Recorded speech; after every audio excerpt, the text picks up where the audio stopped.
Hey everyone, welcome to another episode of Clockedin with me, your host, Jordan Edwards. I'm thrilled to have you tune in as we dive into the dynamic world of productivity, success, and stories of incredible individuals who've mastered the art of getting things done. Whether you're commuting, hitting the gym, or just relaxing at home, this podcast is the go-to source for inspiration and actionable tips to level up your productivity game.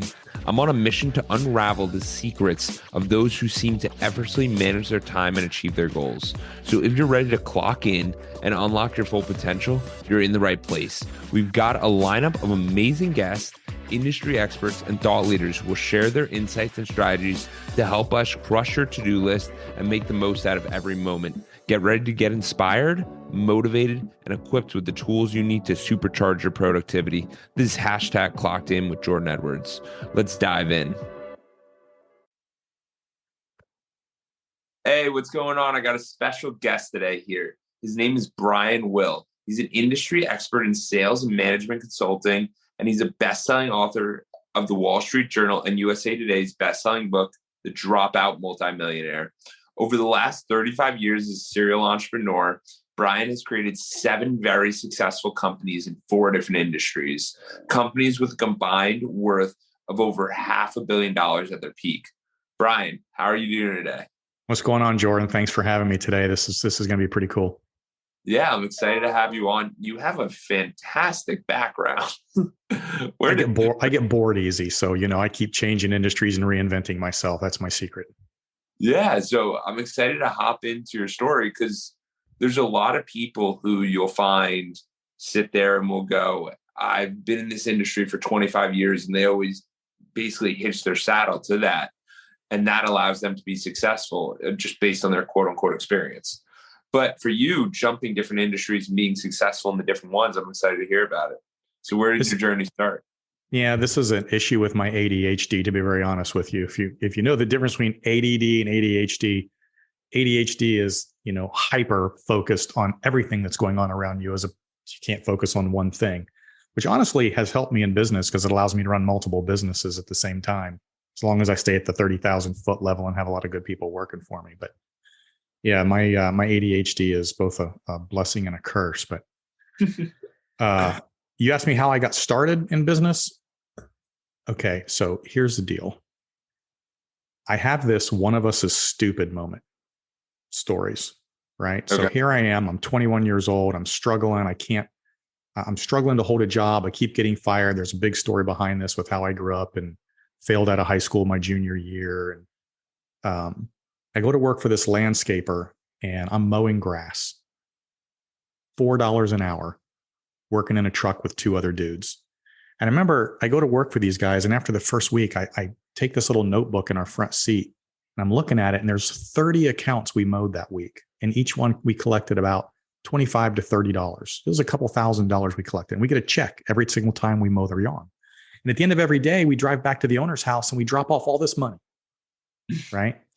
And I remember sitting in the truck that day and thinking, we billed $2,000. I mean, I made 160. The dude beside me made 200. A dude beside him made 250. Throw in some gas and whatnot. The dude sitting at home waiting for us to bring him the check made $1,000 at home while I'm out here busting my ass making $160. One of us is stupid. I know which one it is. So that was my first one of us is stupid moments. And I was like, anybody can mow grass. I mean, how hard is that? You don't even. Yeah. I failed out of high school. I know how to mow grass. So sure enough, I went and bought a lawnmower and a weed eater and a blower, and I was in business the next week. That was the launch of my business career. I love how fast. Had no idea what I was doing. Didn't matter. I remember one lady called me and she said, hey, can you plant some bushes in my yard? I said, absolutely, I can do that. And I called my buddy. I said, how do you plant bushes? Yeah. He's like, you don't know how to plant bushes? I said, I've never planted a bush in my life. I'll give you half the job if you'll come show me. Yeah. And so that's how I did my first installation job. And that's the way to do it. And there's so many people that are so scared of the failure, but in reality, it's just showing up and being there and just saying yes to the opportunities that come your way. You just do it. Absolutely. So you mentioned that you failed out of high school. What happened there? So I grew up, my background is a little rough. I grew up in an abusive home. I was what we called a latchkey kid back in the 70s and 80s. And my parents weren't there when I woke up. They weren't there when I got home from school. And so by my junior year, I was angry. And I just didn't care anymore. I was thinking of dropping out of school anyway. So I just stopped showing up. I missed 42 out of the first 90 days of school and then skipped the midterms, right? Back then we didn't have computers. So nobody really knew other than random teachers here and there. But after I skipped the midterms, they turned me in. The principal calls me and he says, yeah, sorry, you're out of here. Yeah. So this was my first sales job.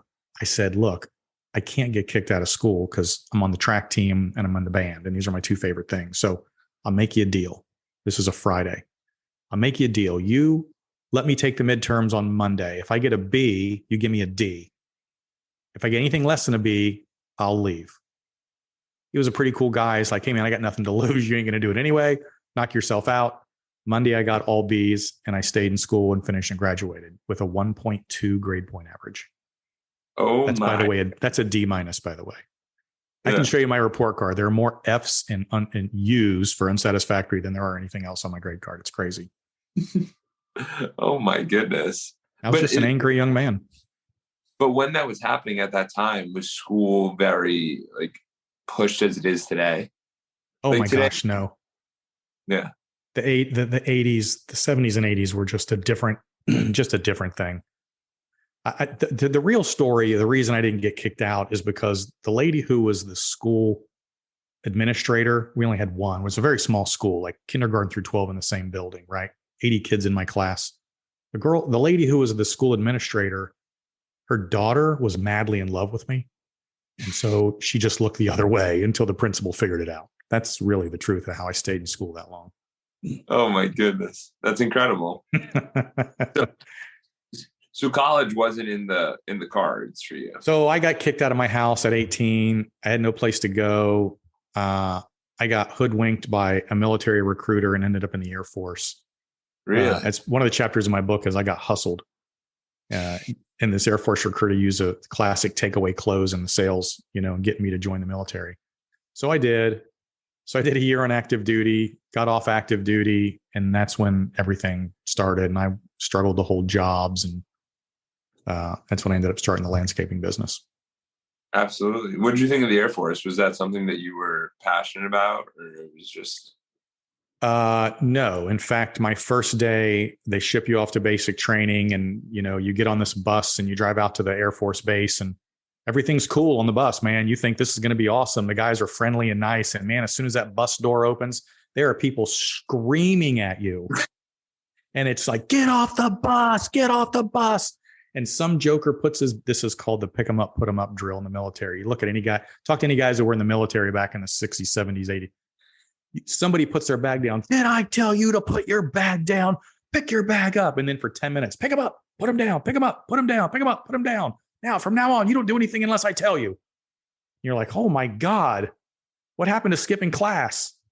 And they cut all your hair off, and 4 o'clock the next morning, they're banging on trash cans, picking your bed up and slamming it on the ground. And I remember waking up that next morning and I thought, I have made a horrible, horrible mistake. I do not belong here, but you're stuck. So there you are. Yeah, you got to push through. So you start the landscaping business. How did that grow for you? What did that end up being? Where did you take that? I weirdly enough started it, and it started to work, and I hired people that knew what they were doing because I didn't. After about 7 years or so, I had built up a nice little business, and a guy comes to me and says, why don't you franchise it? And I said, what are you talking about? I don't know anything about franchising. And he goes, well, I do. I'll do all the documents. I'll set everything up. So weirdly enough, I started my own franchise company. We built it up to 7 franchises. And then my whole world collapsed on me and I lost everything when I was 29 in 2006, I think. So that was a business that went up, but I learned a lot of lessons. One of the principles of my book is you fail, you learn, you fail, you learn, you fail, you learn, you succeed. What was one of the big principles that, like, basically what caused that to drop? So one of the big things I learned: never put all your eggs in one basket. Seems like a cliche, but 80 to 85% of our business was with one developer. And when that developer brought in a new vice president of construction, they fired me and brought their son-in-law in to run the landscaping portion. I lost $2 million worth of business. Then they didn't pay me, and I had creditors out there, and it was just turned into a giant mess. So everything collapsed. I had to sell my house, my rental, my cars. I sold everything I owned to get out of debt. And I ended up with $5,000 left with my wife and new baby. That was all I had. Oh, and a truck. I had a truck and a shovel. And I started from scratch again. It sucked. Don't get in over your head. Don't get in debt. I was in debt up to my eyeballs. I couldn't miss a check or I'm just toast. And that's what happened. When you're saying you're in debt, what do you mean by that? Just because there's a lot of people who they have this inclination where it's, buy real estate. It's good debt. It's all of this. And is that what you're saying? Or is it more along the lines of like, creditors like, in my case, look, I'm making $100,000 at the time. I thought I was rich. I had a house with a house payment. I had 3 cars with 3 car payments. I had a motorcycle with a motorcycle payment. My credit cards were racked up. Every dollar I made went to pay my credit cards, my house, and my cars. And so when the contractor fired me and we lost that income, I couldn't make those payments anymore. You can't make the payments, got to go. So you sell everything and it was so bad, Jordan. My mother came to my house and I had sold my furniture because I needed money to feed my kid. And she came to the house and she's like, "Where's your furniture?" And I said, "I sold it. I got to buy food." And she's like, "Oh my God, this is horrible." So she goes out that day and buys furniture, has it delivered. She goes back to Tennessee. And the next day I sold that furniture. I'm like, I don't need furniture. I need money. Yeah. That's how bad it got. Wow. And this sounds like it's more of there's 2 components to it. It's putting your eggs in one basket with one client. And then the second thing is what a lot of people, I think anyone listening to can take away is the personal finance. Yes. So in regard to just being in control of debt, like you make more, you spend less. I'll tell you a quick story. So one of my customers at the time was a guy named Terry Pendleton, who was a third baseman for the Atlanta Braves. He'd just come in from St. Louis. And I landscaped his house and I did the maintenance on his yard. And I remember him telling me one day, he said, "Listen, Brian, I don't invest my money. My money is in T-bills. My money is sitting in the bank. I know where it's at. I'm never going to get hurt. I pay cash for my house. I pay cash for my cars. I know I can live the rest of my life on what I got. I don't take unnecessary risks." He said, "There are so many athletes out there who become a millionaire and then think they're going to be a billionaire. And so they spend everything they've got. And that's why they all end up going broke." And I'll tell you a quick story. The next company that I started, when I sold it for $1 million 2 years after I lost everything. And I went down to the bank to pay my house off. And the guy in the bank said, No, you don't need to pay your house off. You need to invest your money in the stock market. It's 1991 and the stock market is going crazy. The .com boom, napkin.com just raised $1.7 billion. And I was like, no, you don't understand. My friend Terry told me to create what we call your McDonald's safety net. That means no matter what happens, you could still work at McDonald's and maintain your lifestyle. Oh, I like that. So I'm going to pay my house off. I argued with the guy for 20 minutes, finally paid the house off and the cars. And 90 days later, the stock market crashed when the .com bubble burst and dropped 90%. I would have lost everything if I had done what he told me to do. Instead, I got out of debt. Which what a lot of people don't realize is that when you take that approach of living below your means, paying off the car, paying off the house, your ability to save goes up exponentially because there's nothing pulling at your money anymore. Because you don't become desperate in the decisions you make. So my theory on money, this is my personal theory. I don't buy it. I will take debt on as long as I have enough money in the bank to cover it in case something happens. Oh, so like if you were to buy a place, if I buy a $50,000 car, I better have 50,000 cash in the bank. So, if the worst comes and everything falls apart, I could pay the car off if I needed to. Wow. I like that approach a lot. Now you have to have a little money to do that. Of course. It takes time. That's not a completely new, that you got to get burned once, or you could take that lesson and not get burned and apply that policy, which is delayed gratification. I mean, debt's not bad. I have a mortgage on the house I live in, but none of the rental properties I own. But the mortgage on my house is 2.1%. It doesn't even make sense to pay that off anymore. Why would I pay off a 2% loan? That's crazy. Yeah. Yeah. No, it's a very interesting space. So do you think that must have impacted your life pretty drastically and caused you to change a lot of decisions you made? I am scared to death to go back to having nothing. So I will never risk my assets. I will only risk my income. This is one of my philosophies in business and investing. If I make $1 million this year, I'm willing to throw $1 million out there and invest it, but I'm not willing to take money out of savings, sell my assets, or mortgage my future. So pretty much the way you live is on a year-to-year basis, but everything you've acquired above that, whether you invest it, you don't touch it again. That's if you correct. do this, you don't touch it again. So it's like that money's gone, and then it's the next year where you got to earn again, but you can spend that money, but everything invested. I've heard this philosophy before where you envision it as completely separate. Like if you put money into a savings account, don't touch that savings account. Yep. I have 18 rental properties that pay me right at $300,000 a year net. I know right today, if I stopped everything else I did and did nothing else, I know I can make $300,000 a year. And because it's in rental properties, it's almost tax-free. It's basically tax-free. Which is more like $500,000. Which is more like $500,000. And the value of that thing will continue to go up. So that's a huge safety net.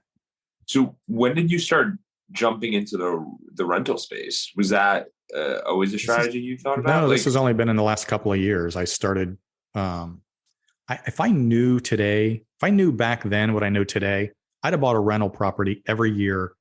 And today I would own 40 of them instead of 18. And it would be worth bazillions of dollars. Rental properties are just amazing in the amount of money you can make, the tax-free advantages, the fact that you can roll them and never pay taxes on it until after you die. And even then you don't pay capital gains. I mean, real estate's just an amazing thing. I didn't know. I know now.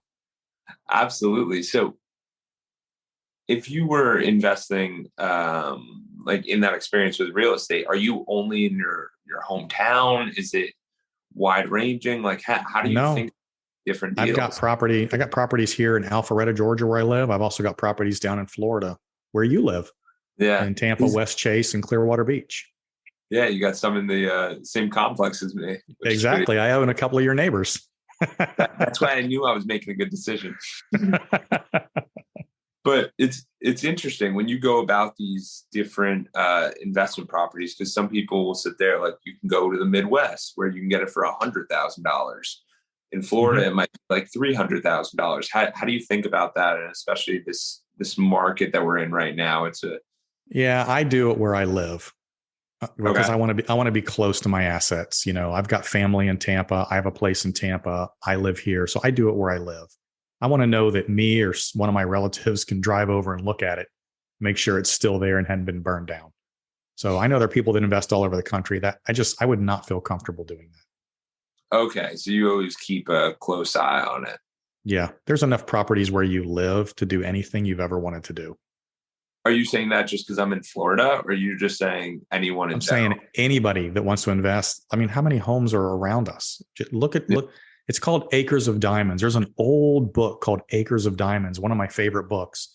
And it's about a story about a guy who travels all over the world trying to find wealth. And at the end on his dying day, they bury him in the backyard and they're digging his grave and they find a giant vein of diamonds sitting in the guy's backyard. I'm paraphrasing. That's not exactly what happens. But the deal is acres of diamonds are sitting in your backyard. You don't need to travel the world to find it. Yeah. No, that's a really cool philosophy because everyone thinks they have to run to the next location. I mean, sometimes you do have to be in America for that opportunity, but there's a lot of opportunity, especially how remote the world's getting. There's abundance in a lot of places. Have you ever been to Antelope Canyon out in Arizona? No. It's an Indian reservation, Antelope Canyon. You've seen the pictures of these unbelievable formations of rocks and whatnot. I put a post on social media the other day because we were just out there and took a picture of it. And I said, here's the thing. The owner of this land took a hole in his backyard and turned it into a $10 million a year business, walking people through it just to look at it, right? A hole in his backyard. And you're out there trying to reinvent the wheel. This dude did it with a hole. So acres of diamonds, there's opportunity everywhere. Yeah. And that kind of reminds me of what we were talking about in the beginning of this podcast. Before we started, me and Brian were just kind of catching up again. And we were talking about how there are some assets that you have that you don't even realize that the world will pay you for. Yep. Which is, you know the definition of luck, right? When opportunity meets preparedness. Yeah. All you do is prepare yourself and you wait for the opportunity to knock on your door, send you an email, whatever. And then opportunity meets preparedness. And that's how you get lucky. Absolutely. Absolutely. So what was that second business that you made after the landscaping? Like, how'd you get out of that experience? So my buddy, I was so broke at the time, couldn't afford my health insurance payments. And my daughter got diagnosed with ASD, atrial septal defect, which was a hole in her heart. And so suddenly I have to have health insurance to pay for open heart surgery for my 3-year-old. And I'm freaking out because I skipped my $112 insurance payment. And now I've got an open heart surgery bill coming. And so he comes out to visit me and he's selling health insurance and he shows me this policy and he says, maybe you should sell health insurance. I'm like, so if I sell health insurance, do I get the commission off the policy I just bought for myself? And he said, yeah. I'm like, all right, I'll do that. So I go get an insurance license. And then he says, why don't you come out and sell insurance with me? And I said, I don't really want to sell insurance. I've tried to sell used cars. I did Amway. I don't want to be an insurance salesman too. It just doesn't sound like me. He's like, look how much money I'm making. He starts showing me these checks. And I was like, holy crap. So I said, all right, I want to sell insurance. How do I do this? So he takes me out on one appointment. I see him sell a policy to this lady. He comes out, he made $500. And I was like, all right, I'll do this. So how do I do it? He says, give me $500. I'll give you some leads. I give him a check. He gives me leads, 20 leads. At the end of the week, I had sold 12 policies. And so I went into this office and I dropped these 12 policies on the desk. And the guy that owns this agency goes, how many policies is that? I said, it's 12. He goes, how many leads did you get? I said, 20. He goes, oh my God. I said, is that bad? He goes, no, that's good. That's like top 1% in the country. Let's go to lunch. And who knew I could sell? Yeah. I was a landscaper, but apparently I could sell. And within 6 weeks, I was producing 50% of the revenue in a 15-man office. And that's when I decided to quit working for him and start my own agency. Wow. So I did. And a year and a half later, I sold it to a venture capital firm for $1 million. And that's kind of how we got launched into the next reinvention of Brian Will. That's incredible. Knew? I had an asset like we just talked about. I had no clue I knew how to sell. And yet I was pretty damn good at it. Yeah. And you could have been broken down from the landscaping experience because there are so many people that you get into a desperate space and you don't even realize what you have. I remember thinking, I hate every single day of landscaping, but I got no education. I have no skill set. There's nothing else for me. This is my future. I'm just a hole digger and a grass mower. That I swear to God, I thought that all this. And then all of a sudden I'm like, well, shit, I can sell. Yeah. So boom. That's how I sold that company. And you were 29 at this point.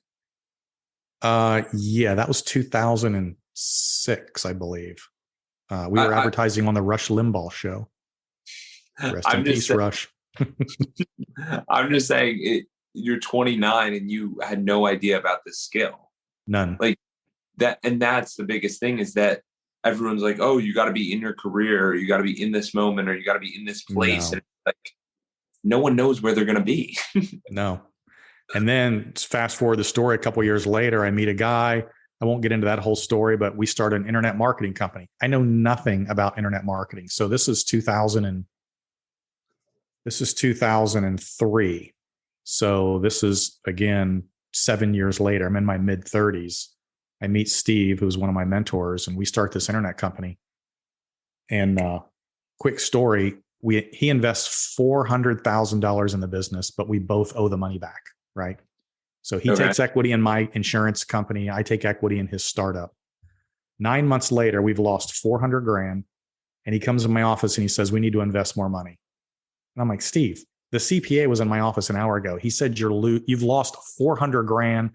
This thing is dead in the water. You're bankrupting me. I can't afford this. I got no money. Now, mind you, my friend Steve's a multimillionaire. He's already done this before. And I'm just a little insurance guy still. And he said, I remember him sitting across the desk from me. He looks at me, he says, Brian, here's the deal. I'll give you your equity back in your company. You give me my equity back. We'll walk away as friends. No hard feelings. That's an offer I'm going to make to you, but I need to know right now. Wow. And I'm sitting there looking at this guy and I'm 500,000 in debt. And there's a ping pong ball in your head, yes, no, yes, no, yes, no, I'm in, I'm out, I'm in, I'm out, I'm in, I'm out. And this was a number one lesson in my life. And if anybody ever takes anything from me, this is the lesson.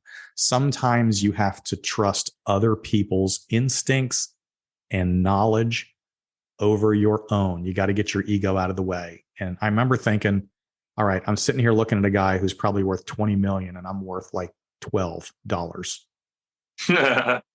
I said, okay, Steve, I'm in. And he goes, all right, I don't ever want to hear that again. And the next month, we hit it with one of our offers online. We did 6 million that year, 30 million the next year, and sold the company 18 months after that conversation. We sold it for $60 million. Wow. Now, can you imagine? It scares me today as I sit here and think about that. It scares me what my life would be like if I had said no in that moment. If I had trusted myself as opposed to somebody who had been there and done that before. If I had trusted me, I wouldn't have what I have today. There's just no way. So I learned to trust other people that are smarter and know what they're doing and have been there and done that. And this is where we talk about coaches and mentors, bringing somebody else in. This is what my book is all about. Sometimes you got to trust other people because your instincts might be wrong. Yeah. I have a tattoo that says I'm in, by the way. It memorializes that conversation. Oh, so that was one of the biggest moments in your entire life. 100%. Because when we sold that company, suddenly another venture capital firm came in and said, well, now we're interested in your insurance company. And I sold that company. And when you sell two companies into private equity and venture capital, suddenly the entire VC, private equity, corporate world thinks you're a genius. 5 years ago, I was mowing the CEO's grass. Now I'm standing in a corporate boardroom explaining to him why his sales process doesn't work. And he's paying me $1 million a year as a consultant. Wow. So if I hadn't sold that company, I would not have got that credibility to be a sales and business management. I'm the same guy, but suddenly I'm a genius. Yeah, and that's kind of the way where the world works. Yeah. Wow. That's fascinating. One decision. And that's it. It can change your life. Mark Cuban says in a podcast I saw, he said, here's the deal. Take as many shots at business as you need. Just keep trying over and over and over because you only need one to work. And when you hit that one, your whole life changes. And that's what happened for me. Absolutely. Absolutely. That's incredible. So what did that do for you? Like when that all occurred? It was very soon after that. It's so funny because I'm sitting in the office after the sale and I get a call from an insurance carrier. And I remember this woman, her name was Laura. And she called, she said, Brian, what are you doing? I said, I'm just sitting here. She goes, listen, we got a call center up in Minneapolis that's losing about $1 million a month. Will you come up and take a look at it for a couple of days and tell me what's wrong with it? And I remember thinking, okay. She goes, what will you charge me? I said, I have no idea. She goes, I tell you what, I'll give you $100,000 for the week. I said, you're going to give me $100,000 to come up and tell you what's wrong with this thing? And she's like, yeah, I'm in. I remember telling my wife, I said, we used to struggle to make $100,000 a year. Now people are sending me checks for $100,000 just to tell them why they're idiots. And so I went up and then I told them what was wrong with it. And they said, okay, can you fix it? And I said, sure. They paid me another $750,000 over the course of the year. I only had to go up there 4 days a month. Oh my God. Because that's how credibility works. And sometimes, listen to me, anybody who's listening to this, Get a mentor, get a coach, find somebody who's been there and done that, figure out how to get that credibility, and people will throw money. Wow. That's interesting. That's a really interesting how that works. Because, Yeah. I mean, you hear it sometimes, but you see these people's success after success after success. But in reality, no, I've never heard it said like that, where it's separated as once you have the credibility, then people don't like, and you hear people with that, like, oh, you get a CPA or you become a doctor or this or that. You get some letters, but real business credibility. And then it's not like you have to do your next venture, but you can just consult and people Listen will pay. to me. Jordan, have you ever heard the phrase, the rich get richer and the poor get poorer? Absolutely. That is 100% true. And do you know why? Rich have credibility. They have a proper mindset. They know how to execute. They know how to be successful. And that's why they get richer. Poor people have a failure filter. I call failure filter and success filter in my book. They have a failure filter. They don't know how to succeed and they will always fail unless they find somebody to help them. Okay. So you're saying that inherently, I mean, we can try to do it on our own, but in actuality, we're usually going to need to get pointed out and find that mentor that will basically take us to that next step, that will guide us in that endeavor. Do you Jordan, think what's the difference between you and Elon Musk or Jeff Bezos or Bill Gates? What's the difference between you and those guys? the experience they have? Do you both have arms and legs? Do you both get up in the morning? Do you both eat 2 meals a day, 3 meals a day? Yeah. The only difference between you and a billionaire is the way you think. Yeah. That is it. That's the only difference. And here's the thing. I had this conversation yesterday. You are who you are. And who you are has got you where you are. If you want to go someplace different, you aren't going to get there because you need to change who you are. And the fastest way to do that is to find somebody to come in and help you, tell you where you lack, tell you your deficiencies, tell you what you're doing wrong, and pull you up and help you become the person you need to be to get to the place you want to go. Absolutely. You are who you are. And how did you target Steve? How did that work out for you for his guidance? Because I feel like people hear that sentiment and it's like, makes sense. I like it a lot. Do I join a mastermind? Do I hire a coach? Do I just do a business with somebody and hopefully they'll help me? Like, what do you think the best approach on this is? I will tell you the biggest challenge I see right now, and it makes me cringe when I see it. All these self-proclaimed business gurus, life coaches, business coaches. I went online yesterday. I can get a life coaching certificate for $149. I can be a certified life coach for $149. I may have just gotten out of prison. I may be holding hostages in my basement right now. Yeah. I stole a car to get over here today, but for $149, I'm a certified life coach. Yeah. Right? You need to vet the people that you are taking advice from. Don't talk to your neighbors. Don't talk to your relatives. They've never succeeded in business. If somebody tells you they're a life or a business coach, my first question is, how much money you got? Yeah. You got more than me? Because if you don't, how are you going to tell me how to get more successful? Yeah. Right? If you haven't built more than 3 businesses and sold them into private equity, how are you going to tell me how to do that? There's one right here in my hometown. She's a master coach. She works with the top 1%. No, she doesn't. She works with a guy down at Jiffy Lube. Okay. Vet who you're talking to. Find out if they actually have the success. Now, here's the key. The more success they have, the more it's going to cost you. But, do you want to take advice from the guy working at Jiffy Lube or from the guy that just sold his company into private equity and he's, worth $20 million? Who do you really want advice from? Now, in those, I completely agree with that. And one thing I would add that I've heard that I find really powerful as well is that when you're going through this process and looking for a mentor, there might be mentors for different areas of life. So if 100%.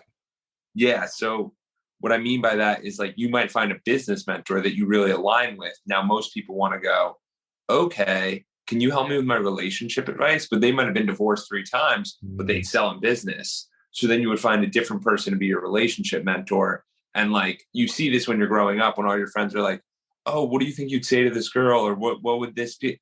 And it's just never a good situation. You have to categorize people and where you think they're good at. Yeah, I also have a problem with people who become very successful and then think that everything they think is exactly right in every area of their life. Like, I'm a good businessman. Let me tell you how to fix your marriage and raise your kids. Like, dude, let's talk about business, right? I know you're good at that.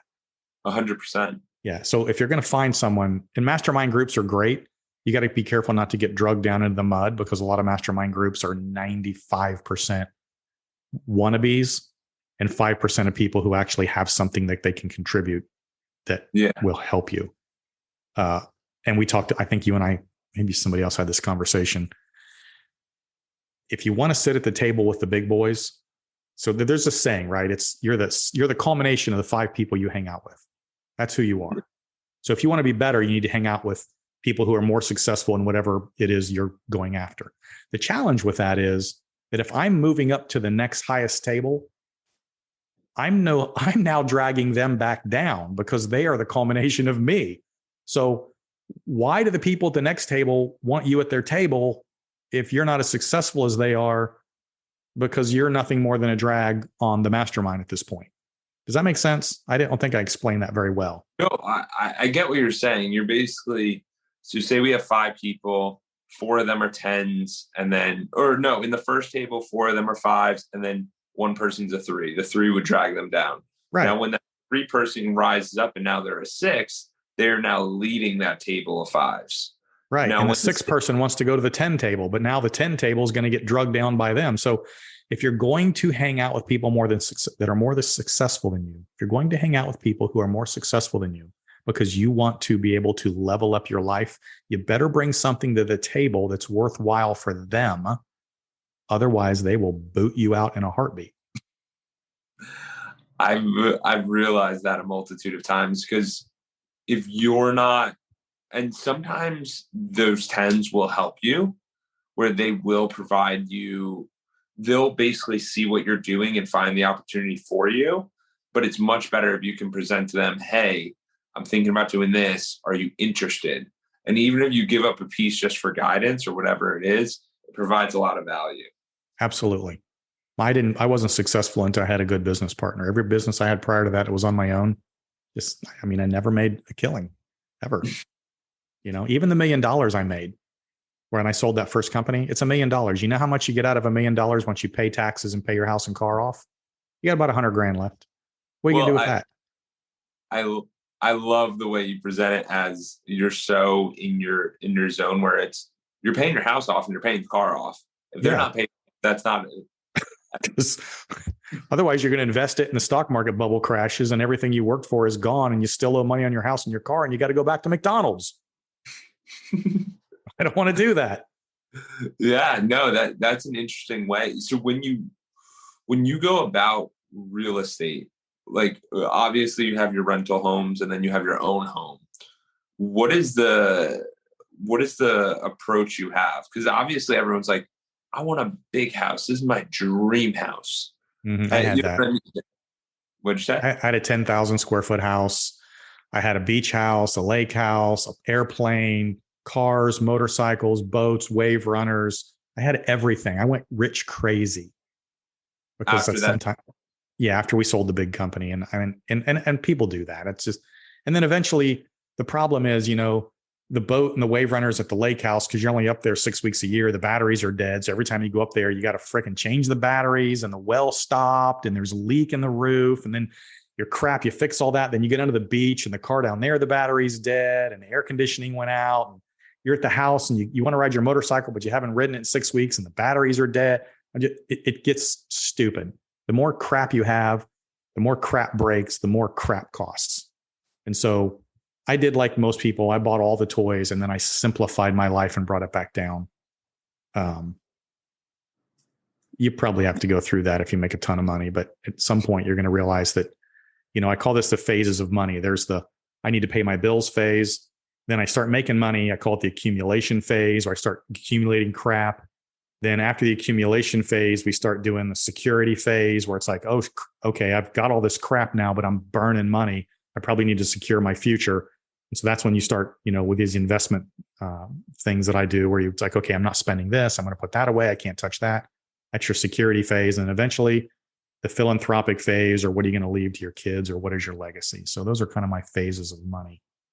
And I'm back into the legacy phase at this point. That's awesome. I find that really interesting. And the best thing is that no one realizes that you can, like, when you have the money, you can rent out a lot of stuff. Like, everything is rentable. Yep. Everything is rentable. Yep. I mean, I drive a Tesla Plaid. I think it's the best car in the world. It's faster than my buddy's McLaren, and it's a 5-seat family sedan. So that gives me a little bit of happiness for 1/3 the money. But I lease it. I lease my Tesla, because in 3 years I get a new one. I don't want to have to deal with all the crap and the warranty running out and all that mess. Yeah, no, absolutely. Absolutely. It's very interesting, the money dynamics and where people go when they get to certain phases, as you said, because everything's constantly changing. Yep. So you're in the legacy phase now. What does that look like to you, and what are you really focusing on, and what are you building? To me, it's building passive income through the real estate stuff. It's building, my company, my restaurant company is I don't really run that at all. It kind of self-manages itself. It's setting up my children's future, and giving them money to buy their houses, and setting up trust for them so that, my children and grandchildren aren't ever going to have to suffer the way I did. It's funny. My daughter, the other day, I was talking to her about something, and she said, "Daddy, why are you building another business?" And I said, "Well, honey, because at the end of the day, it's for you and Michael, my son, Michael." She goes, "You're not doing it for us. You're doing it for you." And I said, "Steph, if I was doing it for me, I'd be spending the money. I'm not spending it. It's invested. Yeah. And when I die, it's yours." And she was like, "Oh, okay." Like, she didn't get that. How old is she? She's 28. Okay. And my daughter is awesome, but she doesn't care about money, doesn't want money. Money has no interest to her whatsoever. She's so not my daughter. I don't know whose daughter she is, but because it is interesting, because that people will look at different individuals and be like, why do they have 10 homes? And it's because they only live in one of them and they rent out the other 9. I'm telling you, real estate, it's the more I learn, the more cool it is. Yeah. I started listening, and I follow my real estate is, you ever heard of Chris Crone?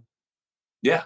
So there's the Grant Cardone, who is give me all your money and I'm going to buy apartments. And then there's Chris Crone, who is, only buy median level homes and below, which I kind of follow his advice that way. So everything I buy is 275,000 or less. So right in that range. Yeah.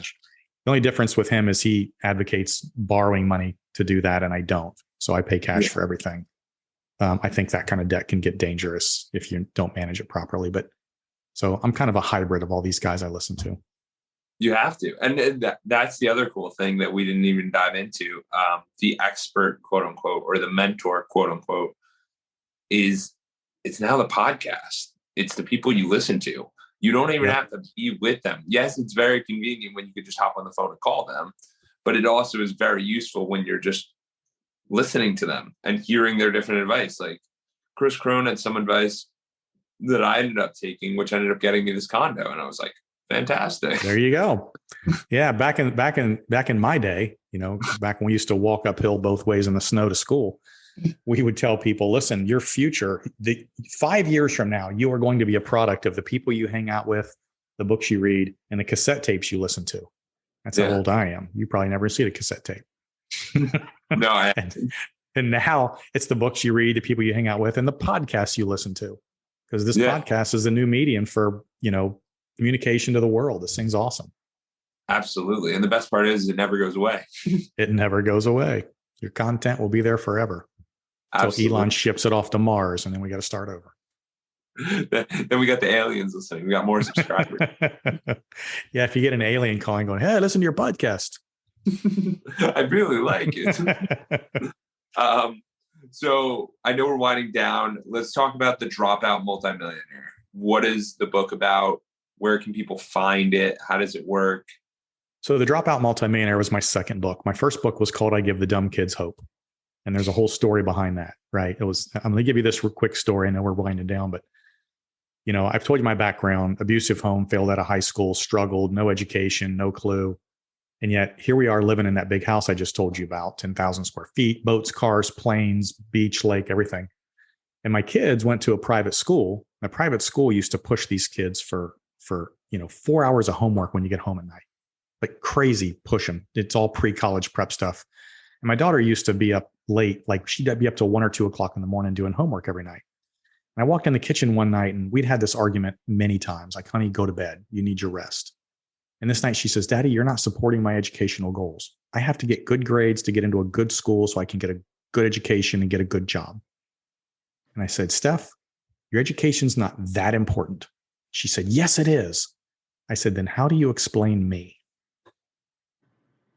And she looked at me for a second and she goes, it's funny. We had a conversation about you in school the other day. I said, really? She goes, yeah, we decided you give the dumb kids hope. And that's the name of my book.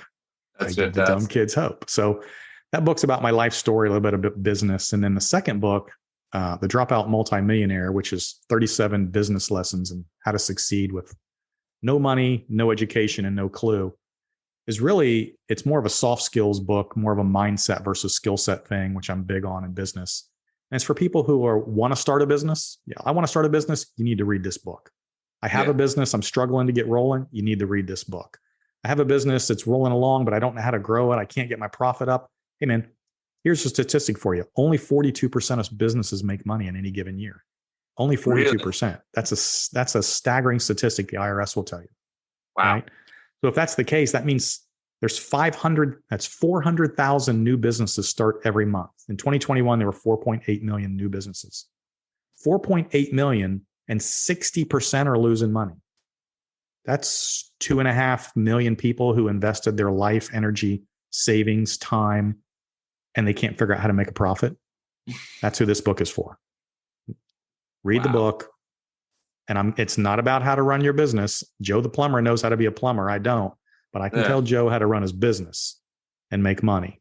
So that's what the book is about. That's what the podcast is about. You can go to brianwillmedia.com, www.brianwillmedia.com. The book, the podcast, everything's on there. It's on Amazon, YouTube, Spotify, Apple, all that good stuff. Awesome. Yeah, I'm going to throw it all in the show notes. Brian, I really appreciate the time. This has been super fun, Jordan. Thank you for reaching the end of the podcast. For that, we'll give you a complimentary coaching session in the link below with Edwards Consulting. Hope to see you there and have a great day and keep clocking in.